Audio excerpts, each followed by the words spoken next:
प्रणाम प्रिय दर्शकों। आज ज्योतिष का 38वां क्लास है। आज की क्लास में हम आप लोगों को बताने वाले हैं कुंडली के चतुर्थ भाव में जब सूर्य बैठता है तो कैसा फल देता है। कुंडली के चौथे भाव में सूर्य जब बैठता है तो उसका फल अच्छा नहीं होता है। चौथे भाव में सूर्य बैठ करके जातक को सुखहीन, धनहीन, वाहन आदि चीज़ों से हीन बनाता है, अर्थात कमी लाता है। ऐसा नहीं कि उनके पास से घर नहीं होता है, मकान नहीं होता है, गाड़ी नहीं होता है, अर्थात होता सब कुछ है, बट उसमें कमी लाता है।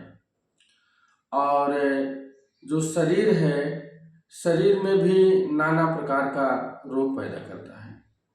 जो चित्त होता है उद्विग्न होता है, व्यक्ति शांत नहीं रहता, व्यक्ति हमेशा भटकता रहता है, उसके मन में एक अजीब सी निराशा रहती है।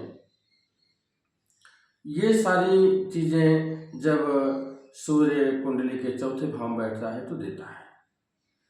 और यदि सूर्य चौथे भाव में नीच का हो गया, पीड़ित हो गया, पापाग्रहों की दृष्टि में आ गया तो जातक को बीपी की समस्या हो जाती है और जातक को हृदय का रोग होता है, जिसको हार्ट डिजीज कहते हैं।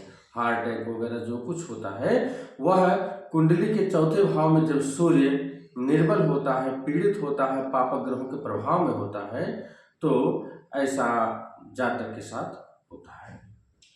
और मित्राघात अर्थात चौथे भाव में जब सूर्य बैठता है तो जातक को अपने मित्रों से, संबंधियों से सावधान रहना चाहिए, क्योंकि जो बहुत ज़्यादा नज़दीकी होता है वही उस जातक के साथ में घात करता है।